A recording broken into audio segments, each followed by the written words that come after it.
video, I'm going to be reviewing the Urban Decay Vice 3 palette.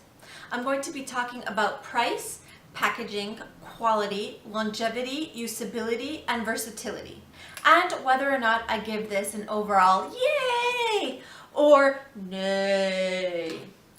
So before I start going into those, let me show you what you get. You get this pretty packaging. Da, da, da, da, da. You get 20 eyeshadows. You get this dual-ended makeup brush, and you get this case which fits the palette perfectly. Ta-da! Price. You get all that for 70 Canadian dollars or 60 US dollars. Considering the Vice 2 palette was $10 cheaper than the Vice 3 and the only difference is this bag, I would have preferred not getting this bag and spending $10 less on the palette. Therefore, for pricing, I give it a nay. Packaging. I find the packaging to be cute. I like that it's square. I like the silver. I like the lime green. I like that it's lightweight. If I were to be extremely picky, I would say lose the space and the brush, make the palette that much more smaller and lighter and cheaper. But for packaging, I would definitely give it a yay. Quality. I find the quality of these shadows to be I find there's a lot of fallout. When used dry, they're at most okay. However, when these shadows are applied wet, they become that much more intense, that much more pigmented, that much more spectacular. Let me show you. As you could see, the shadows applied dry versus wet. You'll see there is a vast difference in intensity. You will see that some of the colors change completely, the tone of the color. Some of the colors that didn't look like they had any sparkle all of a sudden have some silver sparkles shining out of them. However, I feel like for the price that we're paying for this palette, the intensity should already be there. We shouldn't have to use it wet to get the desired look. Therefore, for quality, I am definitely giving it a nay. Longevity. Ever since I got this palette about a week and a half to 2 weeks ago, I have been using this palette and this palette alone.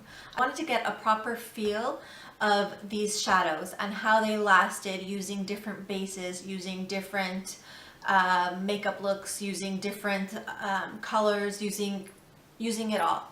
And when I would use these shadows with my MAC paint pot, applied both wet and dry, these shadows would crease by the time I would get home from work. However, when I use this with Urban Decay's primer, these shadows did indeed last all day. So again, for the price of it, I feel like these shadows should last all day no matter what base I'm using. So for longevity, I am giving it a thumbs down. Versatility. The one thing that I absolutely adore about this palette is the look versatility you could obtain.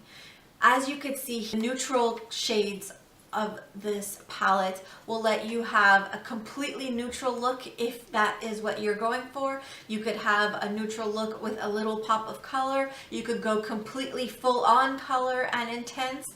So definitely for versatility, I am giving it a yay.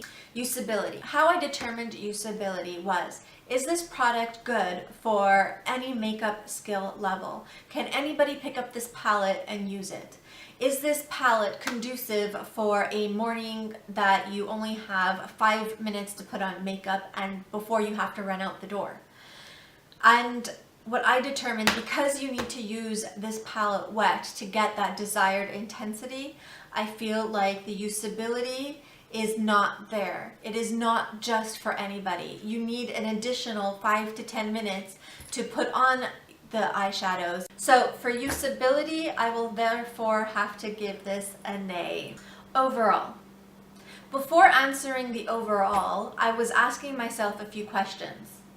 Do I find the price reasonable? Personally, I find the price a bit high for what you get in this palette, for the quality of the eyeshadows that you get. Do I love this palette? I like the palette. I wouldn't say I love it. I do love the shade selection.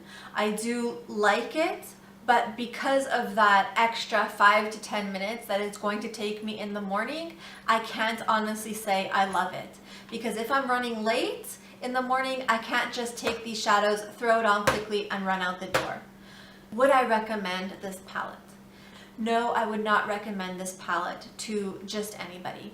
Again, as I mentioned before, if you are just looking for color on a night out or for a special event, then definitely I recommend this. But for everyday use, I don't find this palette to be what I would reach for. Therefore, for overall, I would have to rate this palette a nay.